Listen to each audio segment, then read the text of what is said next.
बिस्मिल्लाहिर्रहमानिर्रहीम। Welcome to next class. आज हमारा lecture 7 class 9 subject biology chapter 1। आज का हमारा टॉपिक है कुरान एंड बायोलॉजी। कि कुरान और बायोलॉजी का क्या रिलेशन है, कि जो कुरान बयान करता है क्या बायोलॉजी उसी की वजाहत करती है और उस पर बुरा उतरती है या नहीं। तो आज के टॉपिक में हम ये देखेंगे। हमारे पास जो फर्स्ट आयत है सूरत अल अंबिया की 30 आयत नंबर है, जिसमें अल्लाह ताला फरमाते हैं वाजअलना मिनल माई कुल्ला शैइन हई, we made every living thing from water. हमने हर जिंदा चीज को पानी से पैदा किया है। अब इसमें अल्लाह ताला ओरिजिन के बारे में बात कर रहे हैं कि किस चीज से बनाया है। अब हम इसको साइंटिफिकली देखेंगे कि बायोलॉजी क्या इसी चीज की वजाहत करती है कि हर चीज क्या पानी से बनी है या नहीं। तो अगर हम साइंटिफिकली देखें तो जी हाँ, साइंस भी यही कहती है कि हर जिंदा जो चीज है वो उसको पानी से बनाया गया है, पानी से पैदा होती है। जैसे एक आम कॉमन सेंस की बात है कि हम देखते हैं कि जहां पर क्या है लाइफ है वहां पर वाटर है, जहां पर वाटर एग्जिस्ट नहीं करता वहां पर लाइफ भी एग्जिस्ट नहीं करती। इट्स मीन जो वाटर है वो लाइफ को सपोर्ट करता है। सेकंड हम अगर देखें तो हर जिंदा जानदार चीज की देखें तो वो किससे पैदा होती है, पानी से। अगर हम छोटी सी एग्जांपल एग की ले लें, अंडे में की, तो उसमें भी जब चूजा बनता है तो उसके साइड पर क्या होता है, लिक्विड होता है। अगर हम ह्यूमन बीइंग में एम्ब्रियोनिक सैक देखें तो उसमें भी क्या है, उसमें लिक्विड होता है। और अगर हम प्लांट्स में देखें तो हर बीज को ग्रो करने के लिए किसकी जरूरत होती है, पौधों को उगाने के लिए पानी की जरूरत होती है। तो इट्स मीन कि बायोलॉजी भी कुरान की वजाहत करती है और उसके अकॉर्डिंग कहती है कि हर चीज जो है वो पानी से पैदा किया गया है। पानी के बगैर चीजों को पैदा करना नामुमकिन है। इसकी एक और जगह पर प्रूव है, साइंटिफिकली कहा जाता है कि जो ह्यूमन लिविंग ऑर्गेनिज्म का जो प्रोटोप्लाज्म है उसमें 60 to 70% क्या है, वाटर है, जो कि उनकी लाइफ को सपोर्ट कर रहा है। अब प्रोटोप्लाज्म क्या है, प्रोटोप्लाज्म न्यूक्लियोप्लाज्म और साइटोप्लाज्म दोनों को मिलाकर क्या कहते हैं, प्रोटोप्लाज्म। तो हर लिविंग ऑर्गेनिज्म के प्रोटोप्लाज्म में 70% तक वाटर है। नेक्स्ट हमारे पास आयत है खलकल इंसाना मिन सलसालिन कल फखार, we made man from clay like the Potter.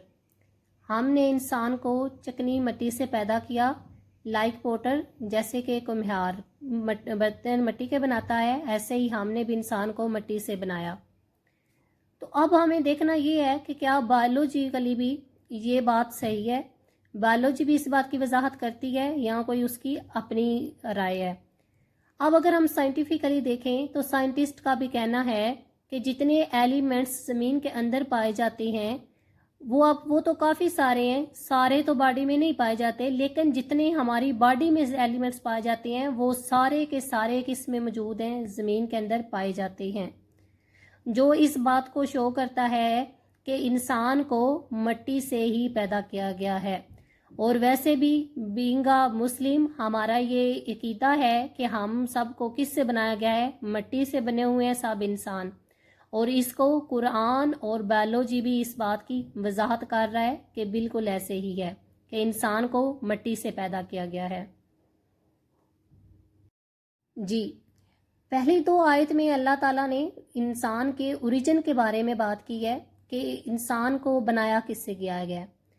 अब ये जो हमारे पास सूरह अल मोमिनून की आयत नंबर 14 है, जिसमें अल्लाह ताला फरमाते हैं then fashioned we the drop a clot, then fashioned we the clot a little lump, then fashioned we the little lump bones, then clothed the bones with flesh. अब इसमें डेवलपमेंट ऑफ एनिमल्स की बात की है कि जो उसका procedure है डेवलपमेंट के एक ऑर्गेनिज्म बनता कैसे है, उस चीज़ की वजाहत की गई है। इसमें क्या फरमाते हैं कि हमने पहले ड्रॉप ए क्लॉट, एक जमा हुआ कतरा पैदा किया, then fashion we clot a little lump, फिर वो जो हमारे पास एक ड्रॉप है वो किस में चेंज हो जाता है, लिटिल लम्प कहते हैं स्मॉल मैस को। Then fashion we the little lump bones, फिर उस मैस के अंदर किसको पैदा किया, हड्डियों को बनाया। Then clotted the bones with flesh, और फिर उन हड्डियों को गोश्त के साथ जोड़ दिया और गोश्त साथ लगा दिया। तो ये अल्लाह ताला कुरान में बना कहते हैं कि एक एनिमल को किन किन डेवलपमेंट प्रोसेस से गुजरकर एक ऑर्गेनिज्म को बनाया जाता है। अब अगर हम साइंटिफिकली देखें तो साइंस अब इस बारे में क्या कहती है। अगर हम साइंटिफिकली भी देखें तो अगर जो डेवलपमेंट का प्रोसेस है तो सेम वो भी ऐसे ही बयान करती है। सबसे पहले हमारे पास क्या होता है, एक एग होता है जो कि हमारे पास सिंपल एक ड्रॉप होता है या स्पर्म होता है।